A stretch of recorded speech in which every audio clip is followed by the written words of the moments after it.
Budget speech అంటేనే అందులో మెరుపులు, చురకలు ఇట్లాంటివన్నీ ఉంటాయి. సాధారణంగా అంతకుముందు యనమల రామకృష్ణుడు బడ్జెట్ చేస్తుండేవారు. ఇప్పుడు పయ్యావుల కేసు ఆర్థిక మంత్రి అయ్యాక వరుసగా రెండవసారి క్రిందటిసారి బడ్జెట్ వచ్చేటప్పటికి మొదటి 2 సార్లు కూడా ఓటాన్ అకౌంట్ బడ్జెట్ పెట్టేసి ఆ తర్వాత ఒరిజినల్ బడ్జెట్ చివరి 4 నెలల్లో పెట్టారు. ఈ దఫా పూర్తి స్థాయి బడ్జెట్ ఫస్ట్ టైం అనాలి. అలాగే బడ్జెట్ పరంగా చూస్తే రెండోసారి పెట్టారన్నారు. కొన్ని పాయింట్స్తో ఆకట్టుకున్నారు పయ్యావుల కేసు తన స్పీచ్లో. అందులో గత ప్రభుత్వంలో స్కూళ్లలో విద్యార్థులు డ్రాప్ అవుట్లే కాదు, చాలా రంగాల్లో డ్రాప్ అవుట్లు జరిగినాయి. పరిశ్రమలు డ్రాప్ అవుట్ అయినాయి, రాష్ట్రం నుంచి ఉద్యోగాలు డ్రాప్ అవుట్ అయినాయి, పేదలకు ఉపాధి డ్రాప్ అవుట్ అయింది. గత ప్రభుత్వ పాలకులు ఇప్పుడు ఓటమితో సభకు కూడా రాకుండా అసెంబ్లీ నుంచి కూడా డ్రాప్ అవుట్ అయ్యారు.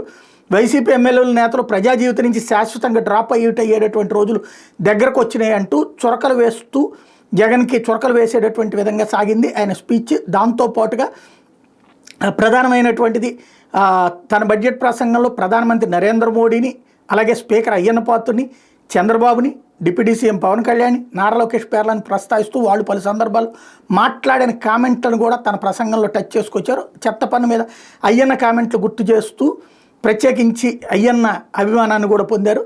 ఓవరాల్గా విద్య, మున్సిపాలిటీలు, తెలుగు భాషాభివృద్ధి వంటి అంశాల మీద కీలక విధాన నిర్ణయాలు తీసుకున్నామని ప్రకటించారు. అన్ని ప్రభుత్వ పాఠశాలకు ఉచిత విద్యుత్ ఇస్తున్నట్టు ప్రకటించారు. ప్రభుత్వ స్కూళ్లకు ఉచిత విద్యుత్ అందించడంతో స్థానిక సంస్థలకు విద్యుత్ ఛార్జీల భారం తగ్గుతుందని గుర్తు చేశారు. కేంద్రీకృత బిల్లుల చెల్లింపుల విధానం నుంచి మున్సిపాలిటీలకు విముక్తి కల్పిస్తున్నట్టు ప్రకటించారు. అలాగే 2024 ఏప్రిల్ నెల నుంచి తమ బిల్లుల్ని తామే చెల్లింపులు జరుపుకునేలా మున్సిపాలిటీలకు స్వేచ్ఛ ఇచ్చేశారు. మున్సిపాలిటీల్లోని చిన్నపాటి పనులకు బిల్లుల చెల్లింపులు ఆ శాఖ సెక్రటరీ ఆమోదం తెలిపే విధానాన్ని గతంలో పెట్టారు. దాన్ని మేము క్లోజ్ చేస్తున్నామని ప్రకటించడం ద్వారా అట్లాంటి గ్యాప్ని మేము క్రియేట్ చేయదలుచుకోలేదంటూ వాళ్ళని అట్రాక్ట్ చేసుకొచ్చారు.